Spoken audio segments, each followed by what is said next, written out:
Toshakhana case में सजा मुअत्तली के बाद चेयरमैन पीटीआई की साइफर केस में गिरफ्तारी डाल दी गई। इस्लामाबाद की सीक्रेट एक्ट अदालत के जज अबुल हसनात ने जेल सुप्रिंटेंडेंट को मरासला लिख दिया। कहा चेयरमैन पीटीआई को अटक जेल में ही कैद रखा जाएगा। 30 अगस्त को अदालत पेश किया जाएगा। Chairman Tehreek Insaf official secret act के तहत मुकदमे में जुडिशल रिमांड पर हैं। माहिर कानून अशतर औसाफ ने हमें ज्वाइन किया है। सर बहुत शुक्रिया आपके वक्त का। सर इसमें तो अब कोई अभाव नहीं रहा कि गिरफ्तारी होगी या नहीं होगी, चूँकि 30 अगस्त तक जुडिशल रिमांड पर हैं चेयरमैन पीटीआई, और अब कल जब तक वो अदालत में पेश किए जाएंगे उसके बाद जो फैसला आएगा उस पर फिर ये मुनहसर है कि वो रिहा हो पाएंगे कि नहीं। जी बिल्कुल आप ठीक कह रही हैं कि कोई अभाव नहीं है। एक हकीकत है जो कि सरअंजाम पा गई है।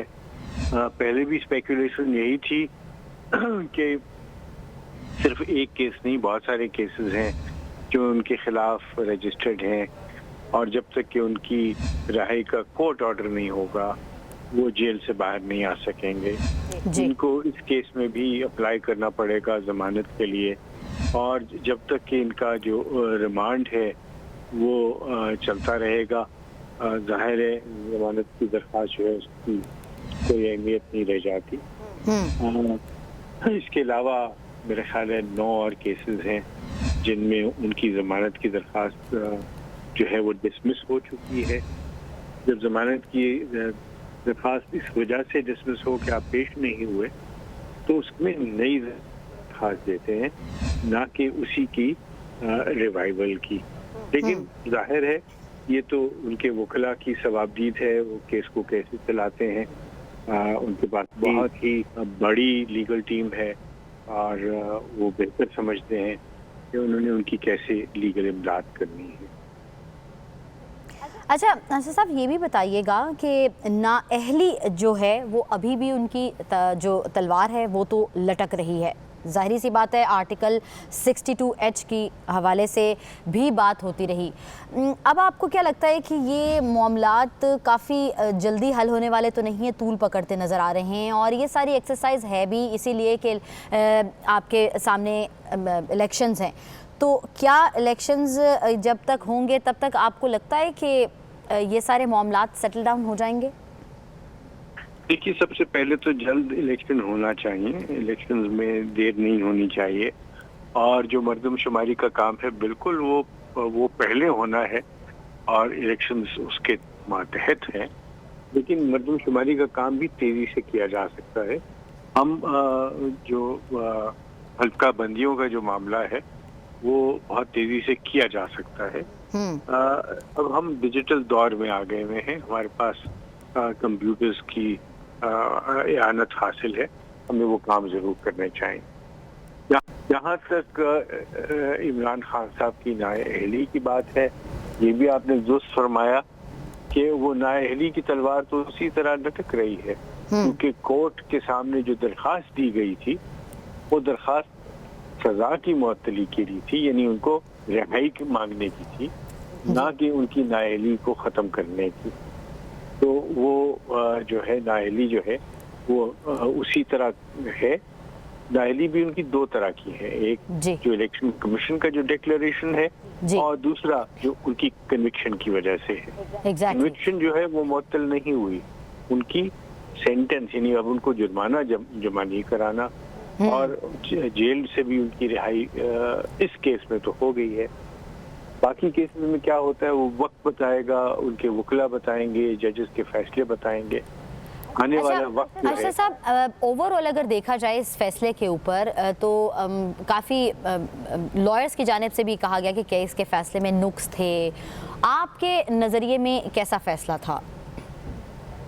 देखिए जब भी कोई अदालत से फैसला आता है तो उसकी हक में भी लोग बात कर रहे होते हैं, उसकी मुखालफत में भी बात कर रहे होते हैं जी, और हर तरह की राय हो सकती है और हमें हर राय का एहतराम करना है।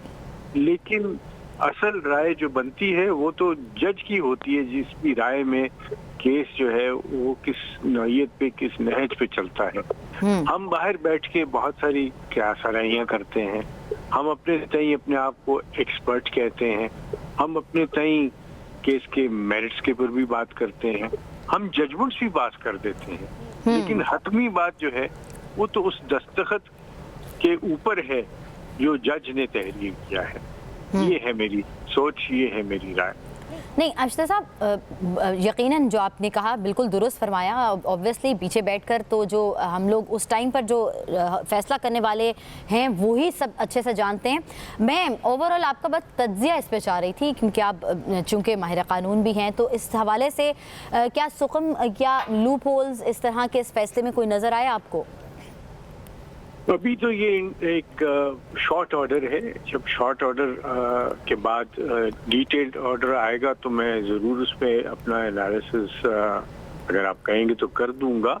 माहिर कानून मैं बिल्कुल नहीं हूँ, मैं कानून का तालिब इल्म ज़रूर हूँ, और हम रोज़ नई बात सीखते हैं। नई बात, एक ही चीज़ को बार बार पढ़ने से बाज़ औक़ात मैं अपनी ओपिनियन को चेंज भी कर लेता हूँ, क्योंकि वो जो मेरी ओपिनियन है वो बेस्ड होती है on the reading of law, और रीडिंग ऑफ लॉ में आपको बहुत सारे पहलू मिलते हैं, लेकिन जो ज़मीनी हकायक हैं वो हमें कभी नहीं भूलने चाहिए। ज़मीनी हकायक में क्या, ठीक है, नहीं भूलने चाहिए। अशतर साफ माहिर कानून हमारे साथ मौजूद थे, कौसैन मुफ्ती ने भी हमें ज्वाइन किया, माहिर कानून ही है। सर, आपका टेक लेना चाहेंगे अशतर साफ का, मैंने लिया आपका टेक लेना चाहेंगे ओवरऑल फैसले के हवाले से। आपको क्या लगता है, बहुत से लॉयर्स की जानिब से भी कहा गया कि फैसले जो हैं उसके अंदर काफ़ी लूप होल्स नज़र आए हैं, क्या कहेंगे आप? देखिए, बात यह है कि ट्रायल कोर्ट ने फैसला किया है। बड़ी अदालतें इसीलिए माज़ वजूद में आइन के तहत आई हैं या उन्हें बनाया जाता है कि अगर छोटी अदालत या एक निचले दर्जे की अदालत एक गलत फैसला करती है तो बड़ी अदालतें उसको सही कर दें।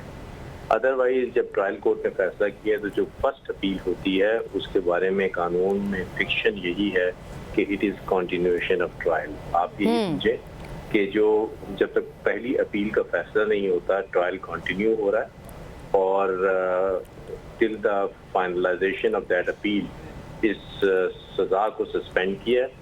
इसमें जब ट्रायल कोर्ट ने फैसला किया तो 3 आंसर थे इस फैसले के। पहला कन्विक्शन था। कन्विक्शन इस सजा की मुअत्तली के बावजूद स्टैंड कर रही है, और वो जब अपील किसी मंतकी अंजाम में पहुंचेगी तब फैसला होगा कि कन्विक्शन स्टैंड करेगी। जी ठीक है।